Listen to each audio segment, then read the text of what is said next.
என் அன்பு குழந்தையே, உனக்கான நல்ல விஷயங்களை செய்து கொடுப்பதற்காகவே உன் தாயானவள் இன்று உன்னை தேடி வந்திருக்கின்றேன். என் குழந்தையே, உனக்கு ஒரு நல்ல நேரம் வந்துவிட்டது என்றால் நிச்சயமாக இந்த தாயானவளினுடைய வாக்கு உன் கண்களில் படும். பிள்ளையே, எதனால் இன்று இந்த தாயானவளின் வாக்கு உன் கண்களில் படுவது உனக்கு நல்லது என்று நான் சொல்கின்றேன். என் தங்கமே, செய்வினை கட்டுகள் எல்லாம் அவிழப்போகின்ற நேரம். என் குழந்தையே, உன்னுடைய இல்லத்திலும் சரி, உனக்கு செய்வினைகள் வைத்திருப்பதாக சில காலமாக உன் மனதிற்குள் ஒரு எண்ணம் தோன்றிக்கொண்டே இருக்கின்றது. இந்த எண்ணத்தினால் என் பிள்ளை தன்னுடைய வாழ்க்கையில் தனக்கான நிம்மதியை தொலைத்துவிட்டு நின்று கொண்டிருக்கின்றாய். என்ன செய்வது என்று தெரியாமல், வாழ்க்கையில் நாம் எந்த திசையை நோக்கி செல்கிறேன் என்று புரியாமல் என் பிள்ளை நீ விழிபிதுங்கி நின்று கொண்டிருக்கின்றாய். நான் என்ன பாவம் செய்தேன் அம்மா? என் தாயானவளே, எனக்கு மட்டும் ஏன் இது போன்ற கஷ்டங்கள் வருகின்றது? எப்பொழுதும் வாழ்க்கையில் நிலையான நிம்மதி என்ற ஒன்று இல்லையே. ஒரு பிரச்சனை முடிகிறது என்று நினைப்பதற்குள் அடுத்த பிரச்சனை வந்து விடுகின்றது. ஒவ்வொன்றையும் சமாளித்து இந்த வாழ்க்கையில் எனக்கு எல்லாம் மிகுந்த வேதனையை கொடுத்து கொண்டிருக்கின்றது என்று நினைத்து என் பிள்ளை நீ மிகுந்த வேதனையோடு என்னிடம் சொன்னாய் அல்லவா? இந்த தாயானவள் அதற்கான தீர்வினை உனக்கு உடனடியாக கொடுத்துவிட வேண்டும் அல்லவா? அதனால்தான் இன்று நான் உன்னை தேடி வந்திருக்கின்றேன். இந்த அம்மா உனக்கான நல்ல விஷயங்களை செய்து கொடுப்பதற்காக வந்திருக்கின்றேன். எல்லா விஷயங்களிலுமே சில நேரங்களில் இது போன்று சில விஷயங்களை நீ பார்த்து பயப்படுவதினால் இதை நமக்கு ஏதேனும் யாரேனும் செய்துவிட்டார்களா என்று எண்ணி வேதனைப்படுவதனாலும் உனக்கு கிடைக்காமல் போய்விடுகின்றது. நல்ல விஷயங்களை நீ நினைத்தால்தானே பெற்றுக்கொள்ள முடியும். என் குழந்தை, நீ அதை பெற்றுக்கொள்ளாமல் உன்னுடைய கவனங்களை எல்லாம் இந்த செய்வினைகளின் மீது திருப்பியதனால்தான் இந்த வாழ்க்கை உனக்கு தரவிருந்த பல சந்தோஷங்களை நீ இழந்து விட்டாய். அப்படியானால் இந்த செய்வினைகளின் மீது உன்னுடைய கவனம் செல்கின்றது என்று கேட்பாயானால் நிச்சயமாக அது தவறு கிடையாது. உனக்கு இது போன்ற விஷயங்கள் இருக்கின்றது என்று நினைத்தது சரிதான் என்றால் உன்னை சுற்றி இது போன்ற மனிதர்கள் இதை செய்வதற்குரியவர்கள் என்பதனால் நீ பயந்ததில் ஒரு நியாயம் இருக்கின்றது. அதனால் அந்த நேரத்தில் நீ என்ன செய்திருக்க வேண்டும் தெரியுமா? உனக்கு நான் வணங்குகின்ற என் தெய்வத்தின் மீது நம்பிக்கை இருக்கின்றது. நான் வணங்குகின்ற தாயானவள் என்னை எந்த காலத்திலும் இது போன்ற செய்வினைகளை என் அருகில் கொண்டு வர மாட்டாள். அவர்கள் எவ்வளவுதான் நினைத்தாலும் எவ்வளவுதான் முயற்சி செய்தாலும் இவையெல்லாம் என்னிடத்தில் ஒரு நாளும் நெருங்காது என்ற எண்ணத்தோடு நீ உனக்கான சந்தோஷத்தை நோக்கி பயணித்திருக்க வேண்டும் என்று நினைக்கின்ற அளவிற்கு நீயும் உன் வாழ்க்கையை முடக்கி போட்டு விட்டாய்.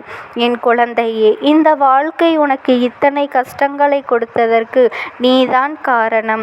நீதான் இந்த நேரத்தில் உன்னுடைய சந்தோஷங்களை எல்லாம் பெறாமல், இந்த வாழ்க்கையில் உனக்கான மனநிறைவை பெறாமல் எங்கோ இருந்து இவர்கள் செய்கின்ற விஷயங்களை நினைத்து நீ மனதளவில் காயமடைந்து விட்டாய்.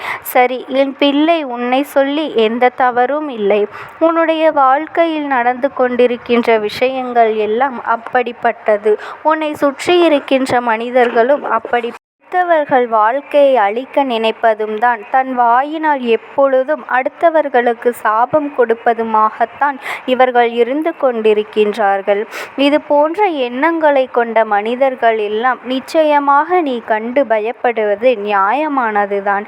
இவர்கள் எதையும் செய்து விடுவார்களோ, இவர்களுக்கு நமக்கு இதயம் செய்து வைத்திருப்பார்களோ, அதனால்தான் நாம் இத்தனை கஷ்டப்படுகிறோமோ என்று எண்ணி என் குழந்தை வேதனைப்படுவது இந்த இந்த தாயானவள் எனக்கு புரிகின்றது. என் பிள்ளையே, ஒரு விஷயம் இன்று உனக்கு தெளிவாக நீ தெரிந்து கொள்ள வேண்டும். யார் செய்கின்ற செய்வினைகள் பலிக்கும் தெரியுமா? உண்மையாகவே நல்ல பிள்ளை, அவர்களுக்கு உண்மையாகவே ஒரு துரோகம் நடந்துவிட்டது. மனதார வருந்துகிறார்கள். நமக்கு இப்படிப்பட்ட ஒரு துரோகத்தை செய்து விட்டார்களே, இன்று மனதார வேதனைப்படுகிறார்கள் என்றால் அவர்கள் மனதில் இருக்கின்ற அந்த விஷயம் அப்படியே அவர்களுக்கு துரோகங்களை செய்வதற்கு வலித்துவிடும். மற்றபடி தான் எதற்குமே தகுதி இல்லாதவர்கள், மற்றவர்களின் வாழ்க்கையை கெடுக்க நினைப்பவர்கள், மற்றவர்களின் வாழ்க்கையில் துரோகங்களை செய்பவர்கள், என்னாலும் அவர்களின் வாழ்க்கையில் துரோகங்களை செய்து கொண்டிருப்பவர்கள், கெட்ட எண்ணங்களை கொடுப்பவர்கள் என்று இது போன்ற மனிதர்கள் செய்கின்ற செய்வினைகள் எல்லாம் ஒரு நாளும் பலிக்காது. மாறாக அவர்கள் செய்கின்ற செய்வினைகள் எல்லாமே அவர்களை நோக்கித்தான் செல்லும் என்பதனை முதலில் நீ புரிந்து கொள்ள வேண்டும். என் குழந்தையே, உன் வாழ்க்கையில் நீ கண்டு பயந்த விஷயம் அல்லவா இந்த செய்வினை என்பது? இன்னமும் உனக்கு அதை பற்றிய பயம் இருந்து கொண்டுதான் இருக்கின்றது.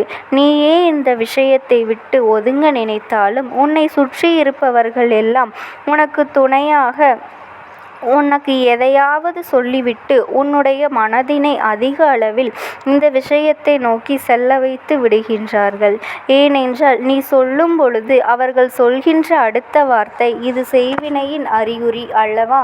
செய்வினைகள் இருந்தால்தான் இது போன்ற மாற்றங்கள் வரும் என்று சொல்லி உன்னுடைய மனதை, என் பிள்ளை, எல்லா நேரத்திலும் இந்த வாழ்க்கையில் நீ அடைகின்ற மாற்றங்கள், எல்லா நேரத்திலும் நீ அடைய வேண்டும் என்று நினைக்கின்ற திருப்பங்கள் என்று எல்லாம் ஒரு நாள் உனக்கான நாளாக நிறைவேறவே கொடுக்கும். அதற்குள் நீ இது போன்ற செய்வினை கட்டுக்குள் சிக்கி தவித்துவிடக் கூடாது. உன் மனது நினைத்தால் மட்டும்தான் இவை எல்லாம் உன் இல்லத்திற்குள் நுழைய முடியும்.